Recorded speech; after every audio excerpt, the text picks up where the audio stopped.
Audio Jungle.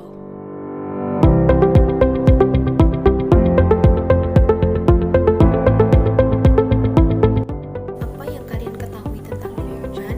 Lingkungan adalah segala sesuatu yang berada di sekitar makhluk hidup yang terdiri dari komponen biotik dan komponen abiotik. Komponen biotik adalah komponen yang tidak bernyawa, misalnya udara, tanah, air, kelembapan, bunyi, dan lain sebagainya. Sedangkan komponen biotik adalah komponen yang bernyawa, misalnya hewan, tumbuhan, mikroorganisme, dan manusia. Lingkungan dapat dikatakan seimbang atau equilibrium apabila memiliki ciri-ciri sebagai berikut. Yang pertama adalah lingkungan yang terdapat pola-pola interaksi meliputi daur energi, daur materi, rantai makanan, jaring-jaring makanan, piramida ekologi, daur biokimia, dan produktivitasnya. Melalui pola-pola interaksi tersebut, pertumbuhan dan perkembangan organisme dapat berlangsung secara alami. Jadi, tidak ada organisme yang mendominasi terhadap organisme yang lainnya. Ciri yang kedua adalah lingkungan yang homeostatis, yaitu lingkungan yang mampu mempertahankan terhadap gangguan alam baik secara alami maupun gangguan secara buatan. Kemudian yang ketiga adalah lingkungan yang mampu memiliki daya dukung lingkungan, yaitu lingkungan yang mampu mendukung semua kehidupan organisme, karena dalam lingkungan terdapat berbagai sumber daya alam, misalnya sumber daya alam hayati dan non-hayati. Kemudian terbentuknya lingkungan yang klimaks, yaitu lingkungan yang banyak ditumbuhi oleh pohon-pohon atau terbentuknya hutan. Pada lingkungan yang stabil, adanya gangguan dalam lingkungan dapat dinetralisir melalui proses-proses ekosistem, misalnya arus energi, daur materi, rantai makanan, dan siklus biokimia. Adanya perubahan pada salah satu komponen dalam lingkungan menyebabkan segala proses dalam ekosistem terganggu. Hal ini menyebabkan terputusnya rantai makanan sehingga menyebabkan meningkatnya populasi jenis lainnya. Dampak selanjutnya adalah terjadi gangguan bagi semua organisme dalam ekosistem. Perubahan lingkungan sendiri dapat disebabkan oleh dua faktor, yaitu faktor alami dan faktor buatan. Faktor alami yaitu perubahan disebabkan oleh kejadian alam atau proses alamiah, misalnya gempa bumi, gunung meletus, banjir, erosi, angin topan, dan lain sebagainya. Sedangkan faktor buatan atau manusia yaitu perubahan yang disebabkan karena adanya kegiatan manusia, misalnya penebangan hutan, kegiatan industri, pertanian monokultur, penggunaan insektisida, dan lain sebagainya. Oke, materi yang selanjutnya yaitu polusi atau pencemaran. Nah, apa sih polusi atau pencemaran itu? Polusi atau pencemaran adalah masuknya atau dimasukkannya makhluk hidup, zat, energi, atau komponen lain ke dalam air, udara, atau tanah. Nah, ada juga yang mendefinisikan sebagai berubahnya tatanan atau komposisi dari air, udara, atau tanah oleh kegiatan manusia dan proses alam, sehingga kualitas air atau udara menjadi kurang baik atau tidak dapat berfungsi lagi sesuai peruntukannya. Nah, ini ada definisi dari Menteri Pendudukan dan Lingkungan Hidup nomor 021/I/1988. Pencemaran air, udara, dan tanah adalah masuknya zat, energi, makhluk hidup atau komponen lain ke udara, ke tanah atau air oleh kegiatan manusia atau proses alam, sehingga kualitas air, udara, tanah menurun sampai ke tingkat tertentu yang menyebabkan air, udara, tanah tidak dapat berfungsi lagi sesuai dengan peruntukannya. Nah, kemudian ada macam-macam pencemaran. Yang pertama ada pencemaran air. Nah, air dikategorikan sudah tercemar apabila sudah tidak bening lagi, sudah ada perubahan warna, bau, atau rasa. Jadi pencemaran air dapat menyebabkan kematian organisme yang hidup pada air tersebut. Nah, sumbernya itu ada 4. Yang pertama ada limbah industri, berupa zat buangan yang sangat berbahaya, biasanya dari pabrik atau industri lain. Nah, contohnya itu ada logam berat, zat radioaktif, sampah, kotoran dari pengolahan hasil ternak, dan polutan yang lain. Dan yang kedua ada limbah rumah tangga, berupa limbah organik yang dibusukkan oleh bakteri yang menyebabkan oksigen di air berkurang sehingga mengganggu aktivitas kehidupan organisme. Nah, limbah industri ini biasa kita temui sehari-hari dan bahkan kita sendiri yang menghasilkannya. Contohnya ada sisa deterjen yang akan mencemari air. Kemudian yang ketiga ada limbah pertanian. Contohnya ada sisa pemakaian pupuk buatan, yakni pestisida, herbisida yang berlebihan, atau fosfat hasil pembusukan. Kemudian ada NO3 dan pupuk pertanian yang larut dalam air dapat terakumulasi dan menyebabkan eutrofikasi. Eutrofikasi adalah penimbunan mineral yang menyebabkan pertumbuhan yang cepat pada alga yang disebut dengan blooming alga.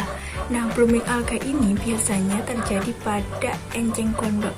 Nah, apabila enceng gondok itu di suatu misalnya danau gitu ya, ada enceng gondok dan pertumbuhannya cepat dan banyak karena ada penimbunan mineral tadi dari pupuk, biasanya akan dapat menimbun menghalangi sinar matahari dan oksigen masuk ke danau tersebut. Jadi mikroorganisme dan ikan-ikan bisa mati karena kekurangan sinar matahari dan oksigen tersebut. Kemudian ada limbah pertambangan. Contohnya tambang emas yang menggunakan merkuri dan tumbuhan minyak dari pertambangan minyak lepas pantai. Selanjutnya ada pencemaran udara, yakni masuknya makhluk hidup, zat energi, dan komponen lain ke dalam udara sehingga kualitas udara tersebut menjadi buruk. Bahan pencemaran udara ini ada banyak sekali ya. Ada golongan oksida karbon meliputi karbon dioksida dan karbon monoksida. Ini berasal dari asap knalpot, penapasan makhluk hidup, pembakaran bahan organik, atau pelapukan batuan. Nah, apabila kebanyakan berada di bumi, gas karbon dioksida ini dapat meningkatkan suhu bumi dan dikhawatirkan dapat menyebabkan lapisan ozon itu menipis dan fungsinya itu tidak maksimal kembali. Kemudian ada oksida belerang, itu ada sulfur yang berasal dari pabrik biasanya yang menghasilkan belerang dan hasil dari pembakaran fosil. Kemudian sulfur ini dapat menyebabkan hujan asam.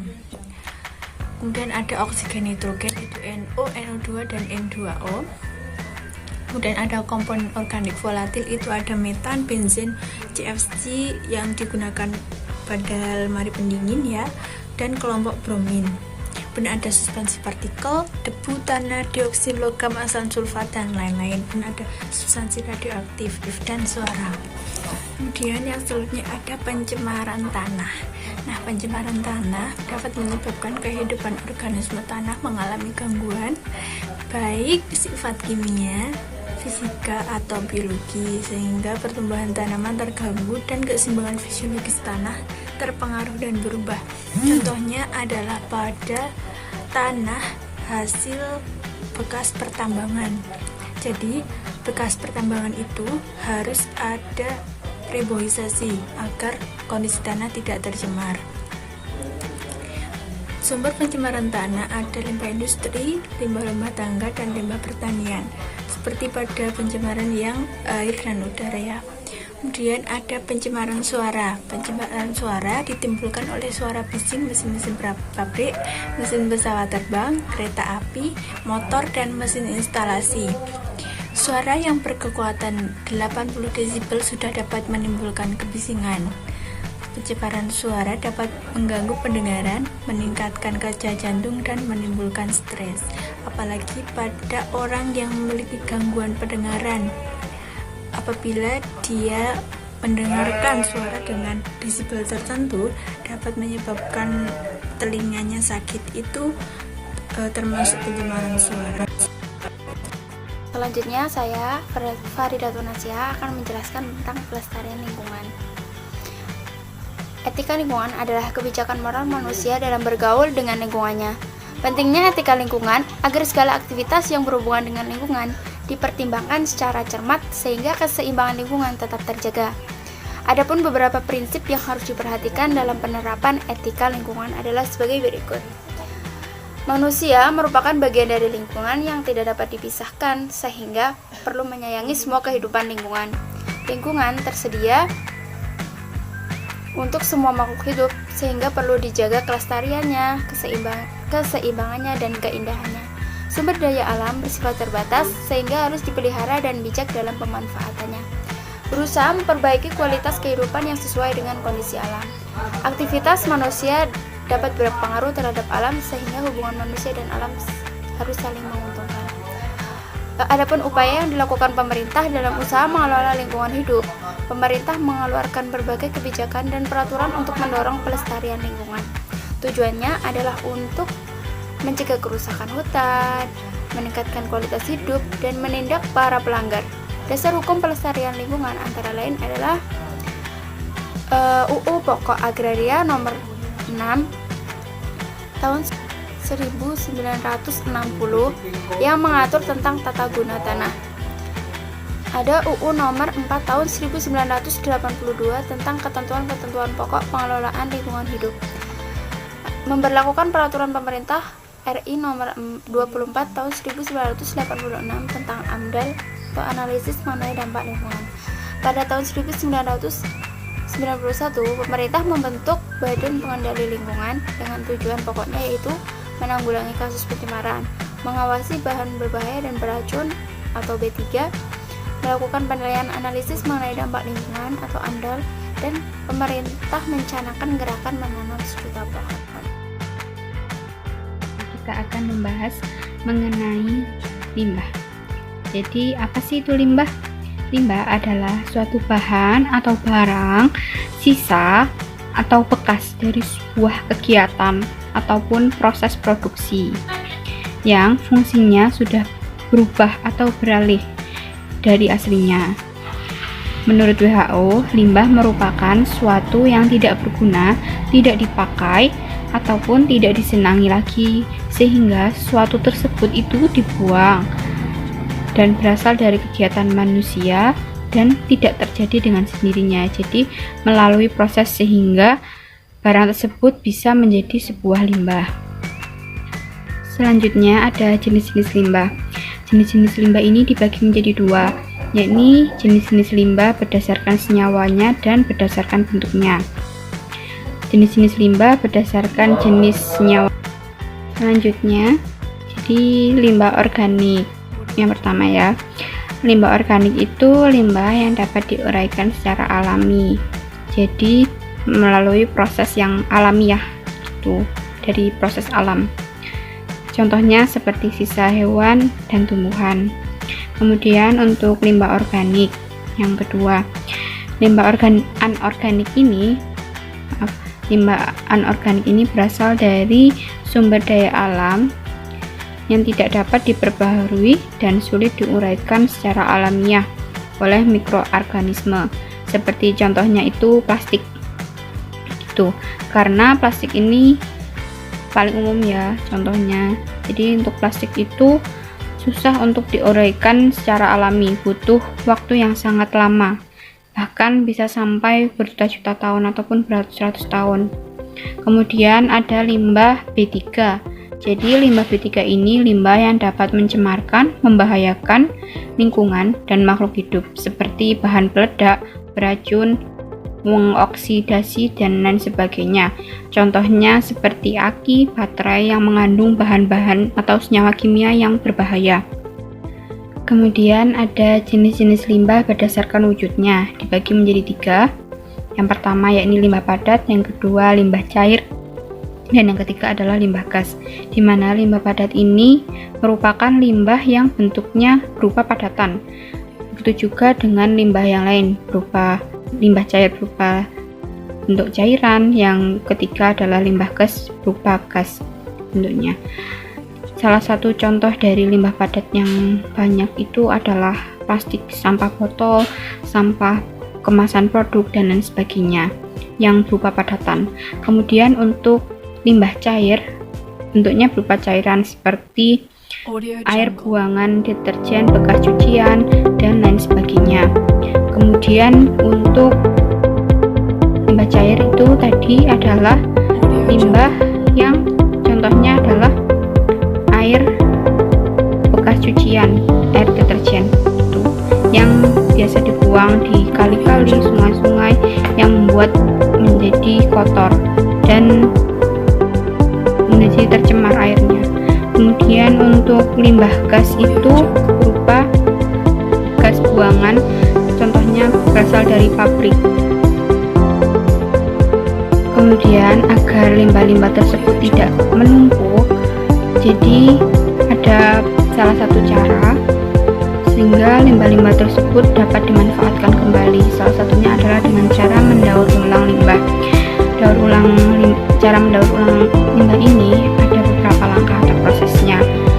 Kita singkat menjadi 3P, yakni yang pertama P-nya itu pemisahan, yang kedua adalah penyimpanan, yang ketiga adalah pengiriman atau penjualan. Langkah yang pertama yakni pemisahan. Itu limbah yang akan didaur ulang itu dipisahkan antara yang masih bisa digunakan atau didaur ulang lagi dan yang tidak bisa. Kemudian yang masih bisa dipisahkan itu dipisahkan lagi menjadi beberapa, misalnya dikelompokkan menjadi misalnya sampah botol plastik, terus berupa lembaran-lembaran plastik dan lain sebagainya, seperti itu contohnya. Kemudian setelah itu kita melalui tahap yang kedua yakni penyimpanan, di mana penyimpanan itu maksudnya adalah tadi yang limbah-limbah sudah dipisahkan yang masih bisa digunakan disimpan terlebih dahulu dalam kotak-kotak sehingga lebih mudah dalam pengelompokannya. Kemudian langkah selanjutnya adalah pengiriman atau penjualan. Jadi barang-barang yang tadi sudah dipisahkan dan disimpan dalam kardus-kardus ataupun tempat lainnya, barang-barang tersebut dapat dijual kepada pabrik pengepul yang membutuhkan material-material bekas tersebut sebagai bahan baku atau dapat dijual kepada pemulung-pemulung yang membutuhkan bahan-bahan bekas tersebut untuk disampaikan kepada pengepul lagi. Itu. Cara mendaur ulang lainnya adalah dengan seperti tadi, untuk jenis limbah organik itu kita bisa memanfaatkannya dengan cara membuat seperti pakan ternak ataupun kompos untuk tanaman. Kemudian daur ulang yang lainnya itu untuk jenis yang anorganik, kita bisa mendaur ulang sampah plastik, logam ataupun kaleng yang berupa padatan anorganik. Itu limbah tersebut dapat diolah menjadi sanitary landfill, incineration atau pembakaran, dan pulverization atau penghancuran. Untuk limbah anorganik sanitary landfill itu metode pengolahan sampah yang terkontrol dengan sanitasi yang baik.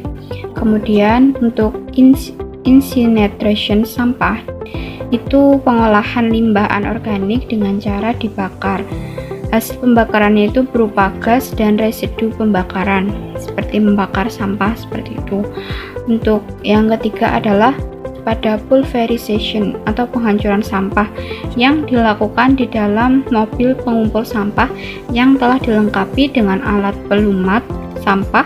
Sampah-sampah tersebut langsung dihancurkan menjadi potongan-potongan kecil yang dapat dimanfaatkan ataupun untuk ditimbun kepada tanah yang letaknya rendah.